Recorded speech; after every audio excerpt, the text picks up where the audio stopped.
Amigos, amigas, hoy desde el norte de España les voy a hablar de una reliquia que muy pocos conocen, la parte más grande de la cruz de Cristo. ¿Saben dónde está? Este monasterio en lo alto de la montaña es meta de miles de peregrinos porque guarda la preciada reliquia custodiada por religiosos franciscanos. Pero para llegar a esta apartada región y al santuario, es necesario ascender pasando por esta pequeña población de Potes, uno de los municipios por los que pasa la ruta de Liébana o Lebaniega, que enlaza dos caminos hacia Santiago de Compostela, el camino de la costa con el camino francés. Entre esta región liébana y Santiago de Compostela hay 520 kilómetros de distancia, pero al igual que las aguas de los ríos, los peregrinos fluyen constantemente y sin faltar un solo día. Esta población, que lleva el mismo nombre del municipio, Potes, pertenece a la comunidad autónoma de Cantabria y está situada en la región de los llamados Picos de Europa, en el centro de la comarca de Liébana, en la confluencia de cuatro valles, y goza de un microclima de tipo mediterráneo que permite el cultivo de la vid, del nogal y del árbol de chopo.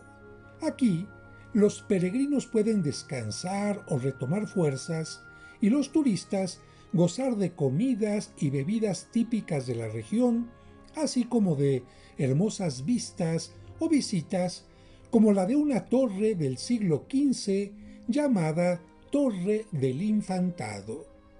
Desde lo alto del museo del lugar, así se ve el entorno con montañas que son parte de los llamados Picos de Europa. El museo sobre el que se encuentra este mirador está dedicado a Beato de Liébana, a quien los fieles de Cantabria y Asturias le tienen una gran devoción, y quien en el siglo VIII vivió en el monasterio que hoy vamos a visitar. Defendió la fe católica contra la herejía del adopcionismo, que afirmaba que Cristo era solo humano y no era Dios. En el año 776 escribió en 12 libros el comentario al Apocalipsis de San Juan, mismo que fue copiado e ilustrado en diversas ocasiones durante la Edad Media, por lo que el museo presenta imágenes extraídas de estos manuscritos de los siglos X al XIII, llamados beatos, y reconocidos como obras cumbres de la iconografía medieval. Estos comentarios contienen imágenes del infierno, del dragón del Apocalipsis y uno de los más antiguos mapamundi del mundo cristiano. Las imágenes de los libros son representadas aquí a manera de relieves o escultura de tamaño monumental en medio de luces y efectos, entre los que no falta la figura del demonio y de los condenados, incluyendo a reyes que se reconocen por la corona, obispos que se reconocen por la mitra y monjes que se reconocen por la tonsura en la cabeza. Pero nosotros dejamos este museo y la población de Potes para continuar con nuestro camino. Afortunadamente, mapas o señales a lo largo del trayecto facilitan el camino lebaniego hacia el monasterio o hacia Santiago de Compostela, y por lo general se camina a los lados de las carreteras por senderos preparados para ello, que en ocasiones están protegidos por pequeñas rejas o pasamanos que sirven especialmente a las personas de cierta edad o a quienes sienten mayor cansancio. De la misma manera que en el Camino de Santiago, en este también los peregrinos deben ir sellando un documento en las diversas etapas para obtener al final el certificado de su peregrinación al lugar. Entre Potes y el monasterio que vamos a visitar hay únicamente 3 kilómetros, y a mitad del camino se encuentra este monumento en bronce en honor de los peregrinos. La escultura muestra elementos típicos de los caminantes: bastón, sombrero, mochila ligera y frazada, la concha del peregrino, la cruz, pantalón, y botas. Al llegar a lo alto, el peregrino tiene una vista increíble porque le permite ver los picos de Europa con distintos matices, rocas desnudas o cubiertas por distintos tipos de árboles. Estas montañas fungen como una barrera que protege de los vientos fríos y permiten un clima agradable y menos frío en el invierno que en otros lugares. En lo alto se pueden encontrar algunas sencillas capillas o ermitas de tipo románico que sirven de punto de referencia, descanso y lugar de oración. Pero nosotros estamos llegando a nuestro destino, en el que volvemos a observar un mapa del camino lebaniego y también un enorme lugar de estacionamiento para los autos, autobuses, motocicletas y bicicletas de los peregrinos. En este momento está vacío porque elegí un día y un horario especial para poder visitar el lugar y hacer este video con mayor tranquilidad. Este apartado sitio fue elegido por Toribio de Palencia, uno de los primeros monjes que trajo la fe cristiana a la región y fundó aquí el primer cenobio o monasterio con el que sus sucesores lograron crear un núcleo evangelizador en el centro de la comarca de Liébana, baluarte y referencia espiritual a lo largo de muchos siglos. Es importante mencionar que, después de la invasión musulmana y como respuesta a ella, los cristianos iniciaron una reconquista y los monasterios fueron básicos para repoblar los territorios porque, gracias a estos, se lograba la explotación agraria, la atención a peregrinos y viajeros, la difusión de la escritura y el desarrollo de artes y oficios, por lo que este monasterio, uno de los más antiguos de España, llegó a disponer propiedades como iglesias, tierras y rentas en la mayor parte de los pueblos de Liébana, y en gran parte de la Edad Media fue el eje de la vida religiosa, cultural, política y económica de la región. Además de las puertas ordinarias, podemos observar la llamada Puerta Santa, propia únicamente de basílicas y santuarios especiales que celebran años jubilares. El Año Santo se lleva a cabo únicamente cuando el 16 de abril, su fiesta, cae en domingo. Solo en estos años santos se abre esta puerta, decorada con una réplica en bronce del relicario de la cruz y las figuras de los monjes que acompañaron al fundador del monasterio. El lugar fue originalmente dedicado a San Martín de Tours, conocido popularmente como San Martín Caballero, pero en el siglo XII la fama de Santo Toribio de Astorga creció a tal grado que se puso el monasterio bajo su protección. También, a lo largo de los años, la edificación tuvo muchos cambios hasta que entre 1957 y 1960 se hizo la última, que para muchos lamentablemente no fue la mejor. El claustro constituye el núcleo central en torno al cual se ordenan las demás dependencias. Fue construido durante la época barroca, en la segunda mitad del siglo XVII, en el severo estilo clasicista que predominaba en la arquitectura en Cantabria en aquel momento, y siguiendo la tradición herreriana. La planta baja tiene arcos de medio punto y la planta alta está cerrada. Tiene ventanas enmarcadas con la misma piedra de todo el conjunto. Al centro se observa una fuente, también de piedra, en forma redonda, a la que no falta quien le arroje alguna moneda. Ciertamente, el sonido del agua de la fuente en el centro y la sencilla vegetación crean un ambiente de tranquilidad y de paz típico de todos los claustros de religiosos. Desde este claustro se llega a una puerta que está magistralmente coronada por un escudo. Es la que permite el acceso directo a la capilla donde se venera la reliquia.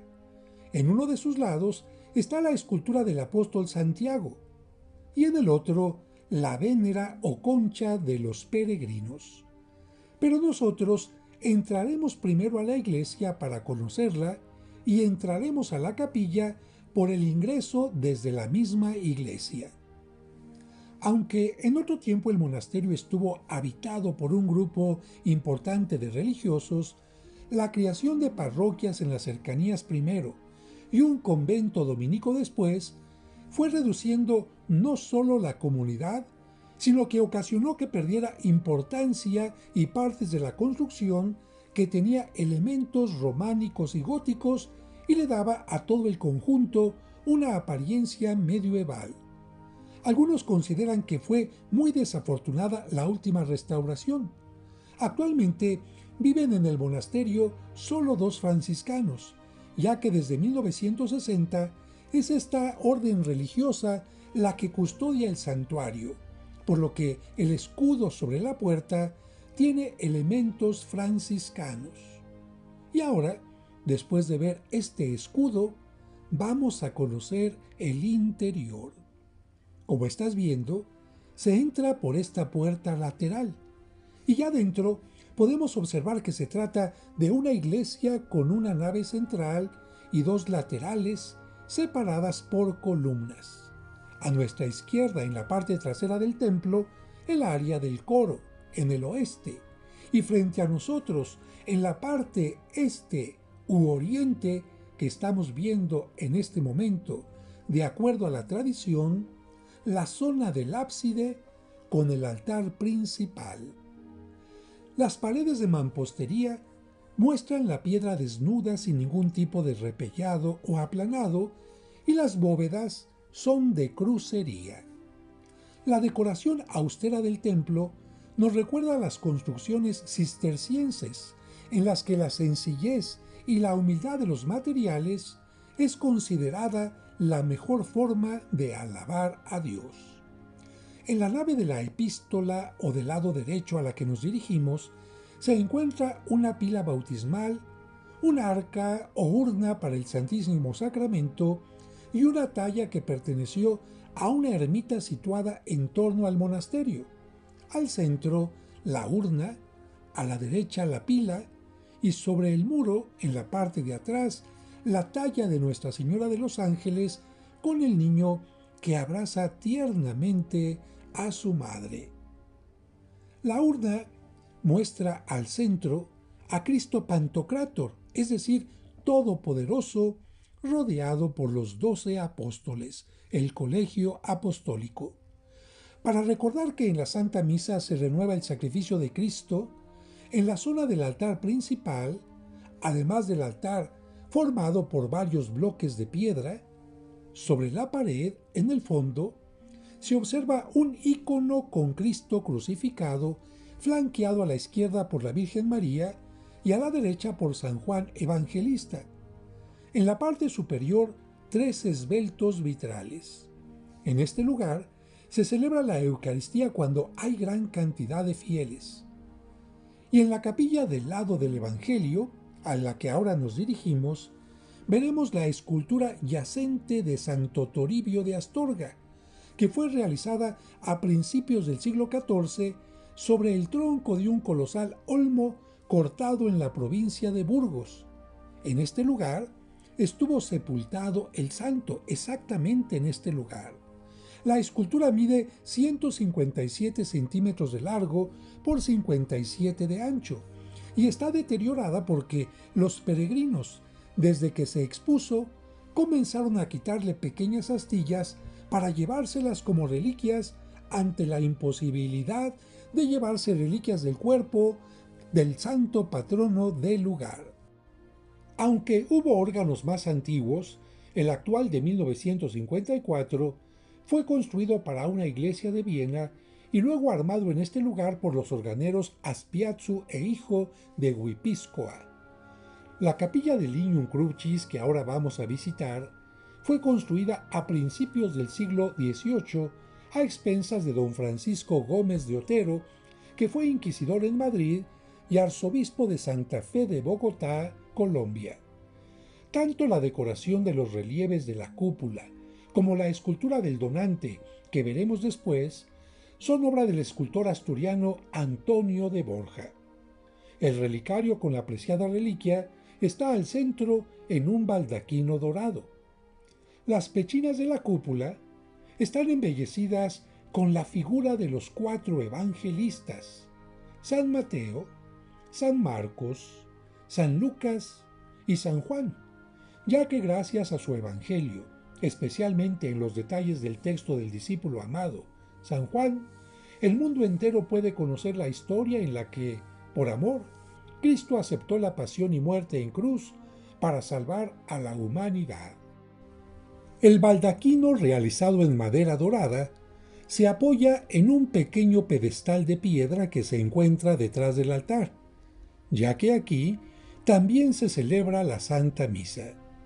Su estructura es cuadrada, con los ángulos ochavados, abierta por los lados para que los peregrinos puedan observar sin problema la reliquia. En la pared del lado izquierdo se observa la escultura del donante, don Francisco Gómez de Otero, con sus vestimentas religiosas, arrodillado piadosamente y con las manos juntas en actitud de oración.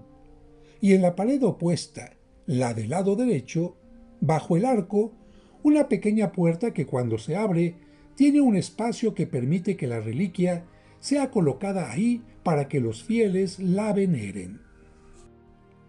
El coro se encuentra sobre la puerta por la que desde la iglesia se puede entrar a este lugar que es mucho más reducido y no siempre está abierto al público. El baldaquino está coronado por la figura de Santo Toribio de Astorga, patrono del lugar, y a los lados de la pequeña cúpula se encuentran varios ángeles. El camarín que cobija la reliquia fue diseñado hacia 1702 por Fray Pedro Martínez de Cárdena y obsequiado a este monasterio. Su forma y diseño corresponden a los expositores de reliquias del siglo XVII. En hornacinas presenta diversas esculturas de los santos padres, apóstoles y otros santos. La reliquia Olignum Crucis corresponde al brazo izquierdo de la cruz que Santa Elena, madre del emperador Constantino, en el siglo IV, dejó en Jerusalén cuando descubrió las cruces de Cristo y de los ladrones.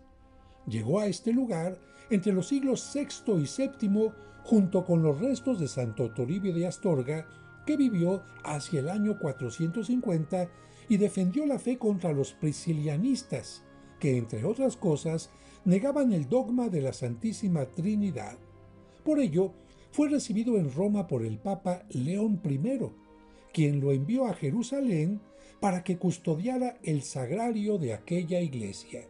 Estando allá, se enteró que la ciudad sería destruida, por lo que tomó las reliquias, se embarcó en Haifa y las dejó en Palencia, España. Ante el peligro de la invasión musulmana, las reliquias fueron trasladadas a este lugar junto con los restos del santo, por ser un sitio al que ni los romanos ni los musulmanes pudieron llegar. El baldaquino tiene una reja por cada lado, lo que permite que los peregrinos puedan observarla y venerarla desde más cerca cuando se les permite el paso, especialmente después de la Santa Misa. Solo la reja de la parte posterior se puede abrir para sacar la reliquia. A esta reja se accede por una pequeña escalera. El relicario que protege al Lignum Crucis está al centro del baldaquino y tiene forma de cruz. Es de plata dorada, embellecido con filigrana de oro, relieves, piedras preciosas y una base de lapislázuli. Se monta sobre una base de plata con figuras de signos de la Pasión. Estas imágenes te permiten observar el interior del baldaquino y el relicario como lo ve el sacerdote encargado de subir por la escalera para abrir la reja y extraer la cruz. Debe moverla hacia él a través de una especie de riel y desencajarla de la base para llevarla consigo, y según sea el caso, dar la bendición con ella a los fieles después de misa o colocarla en el espacio especial que hay en el muro del lado derecho para que puedan besarla. El relicario es de tradición gótica y fue reformado en 1679. Hace 30 años se le colocó el cristal para hacer visible el madero. Aunque este era recto, se cortó en dos partes para darle la forma de cruz, pero se dejó entero el agujero donde clavaron la mano de Cristo. Gracias a la generosidad de los dos sacerdotes franciscanos que cuidan el lugar, pude concelebrar la Santa Misa con ellos en la capilla, ayudar a dar la comunión a los peregrinos, tomar imágenes de la reliquia para compartirla contigo y con quienes no pueden viajar al lugar, venerar y besar la reliquia y al final tener la oportunidad de llevarla y colocarla en su lugar habitual. Después de la comunión, uno de los religiosos va a la parte posterior del baldaquino y extrae el relicario para que el sacerdote que preside la Santa Misa dé la bendición con ella, haciendo la señal de la cruz ante los peregrinos e invitando después a los concelebrantes para que la besen. Posteriormente, el religioso que llevó la reliquia invita a que los fieles lo sigan. Camina por atrás del baldaquino y coloca la reliquia en el lugar especial del muro derecho. De esta manera, uno a uno, los peregrinos tienen la oportunidad de acercarse, ver de cerca el Lignum Crucis y, si es su deseo, venerarlo y besarlo.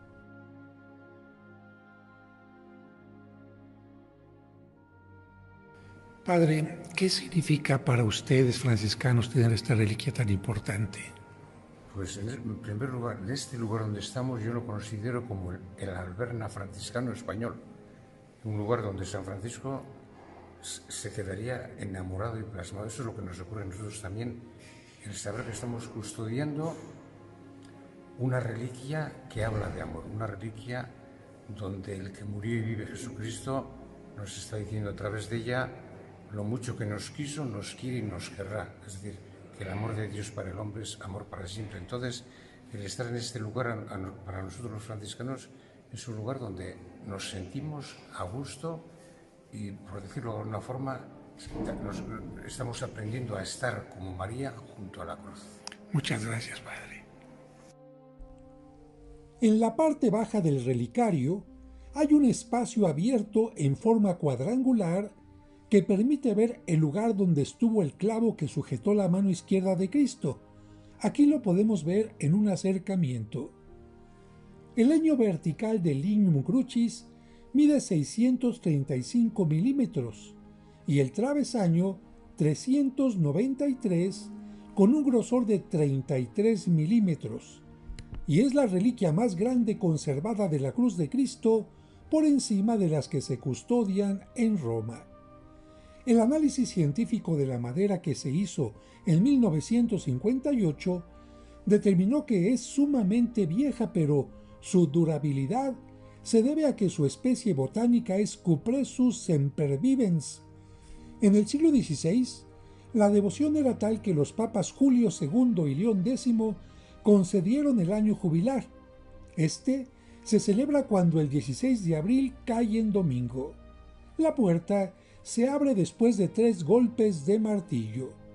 Y nosotros, colocando la reliquia en su lugar habitual, nos despedimos agradecidos de este lugar.